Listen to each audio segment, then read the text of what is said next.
So I've just taken my first gather of glass, and I'm just going to shape it a little bit.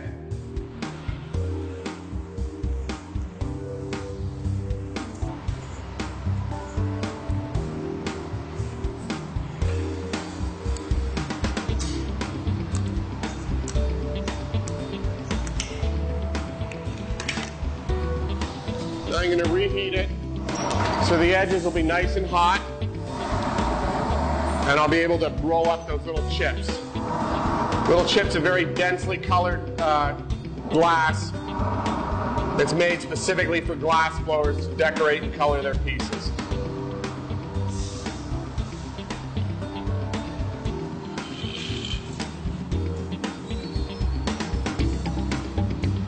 And I've flattened the shape of the glass, so I just collect 2 stripes of all these chips. I'm now going to heat them up and melt them in, and then I will smooth it down into the surface and begin the twisting process.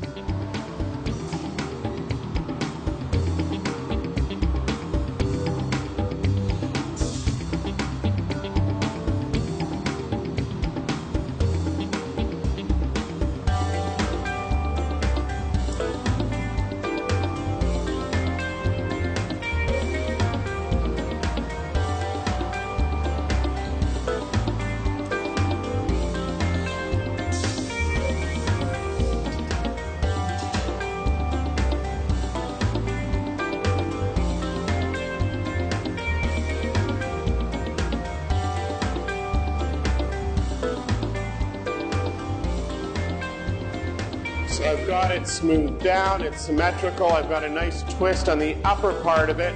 I'll reheat it once more and I'll twist it and bring that twist right to a sharp point.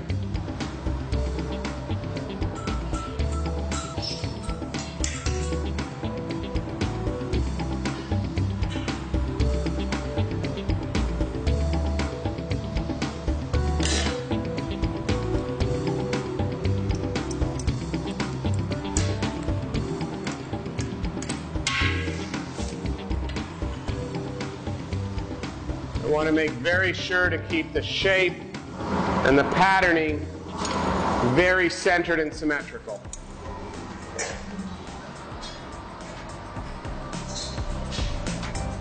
Yeah, it's really hard because the glass is really, really low in the furnace. This is probably a third less than I would normally gather.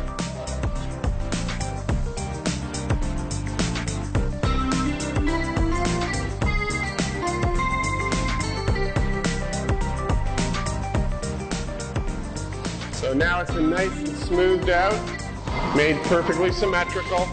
Just going to fire polish the surface and see if I can start the bubble just before my last gather. If the bubble, if the air is out of the pipe,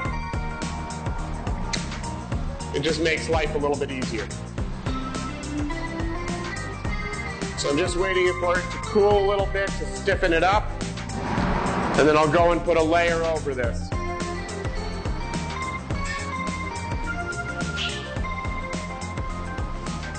Okay, so I'm going to put the cover gather on.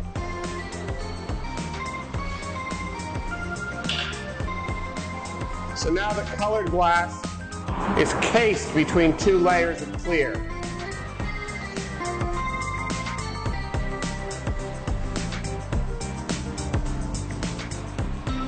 I want to make sure this outer layer is nice and symmetrically distributed around the inner layer.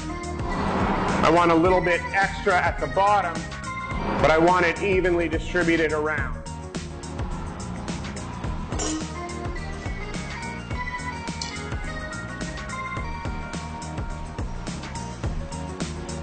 And I'm using the wet newspaper to shape the piece.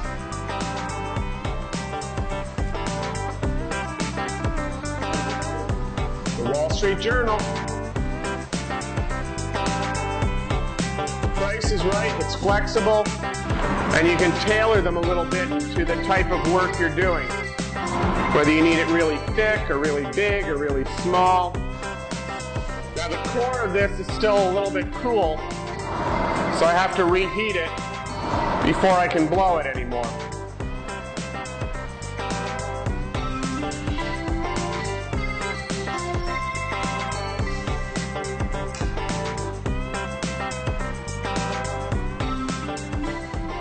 because I want the bubble to be fairly round, I want to make sure that I have my exterior shape established before I begin the blowing process.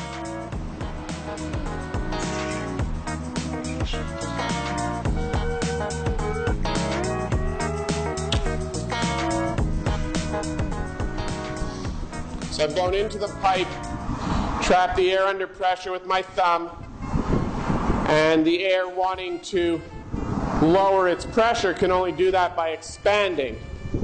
If the glass is soft enough, the air can expand the bubble. First, I'm going to shape it and chill it a bit.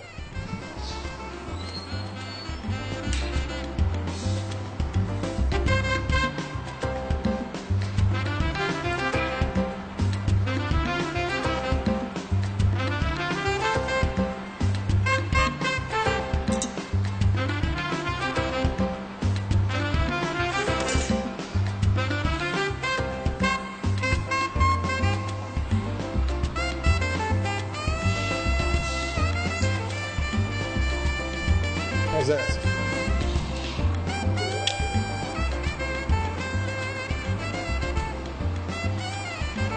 So I'm just going to fine tune the shape just a little bit, and then I'll transfer it so I can open up the lip. But basically, that's the end of the blowing.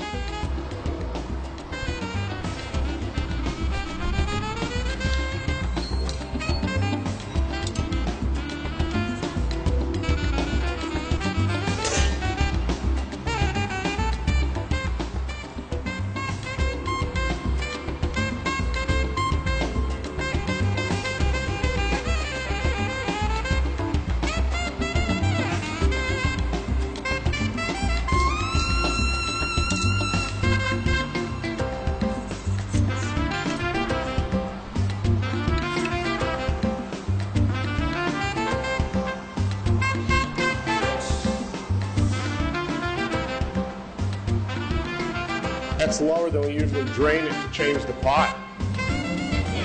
Yeah. Give it time.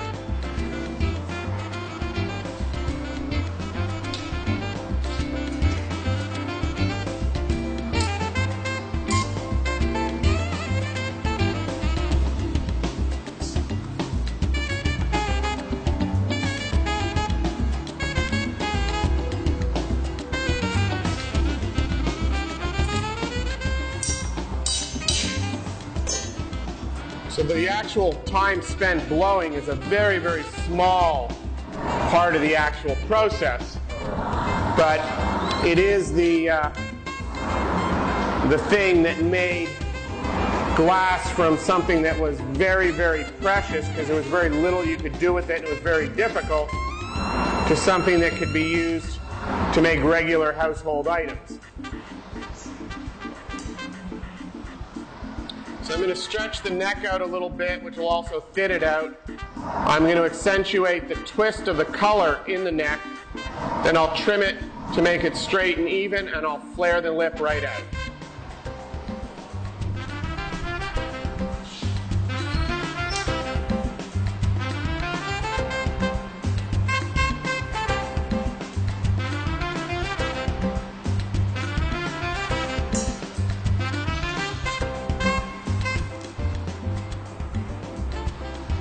I'm just changing the distribution of the heat from primarily in the body and the base, which is what it was on the pipe, to being the neck and shoulder and lip area.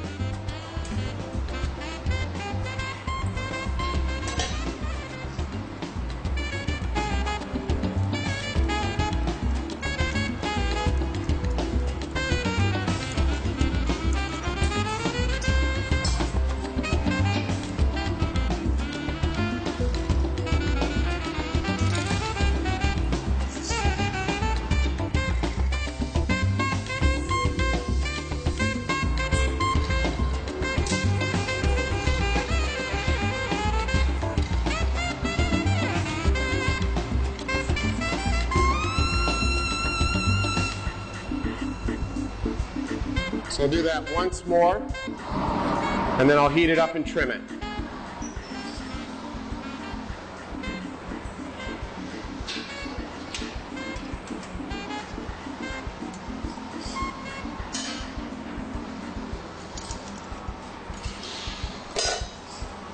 So I've got a nice tight twist on the neck.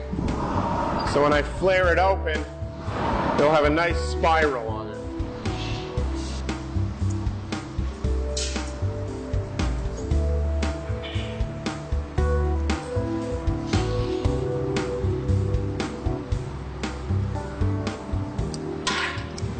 And don't try that at home.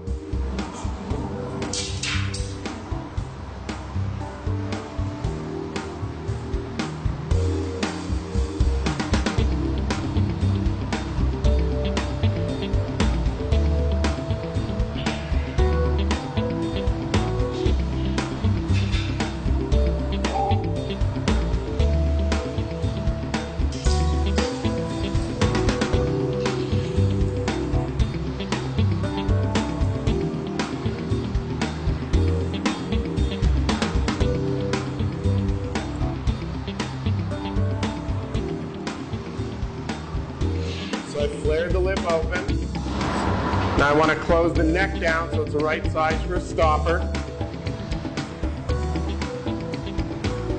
And I'm very aware of the curvature of the shoulder because that's an important part of the design to me also. If you don't have the right curvature, the piece just won't look right.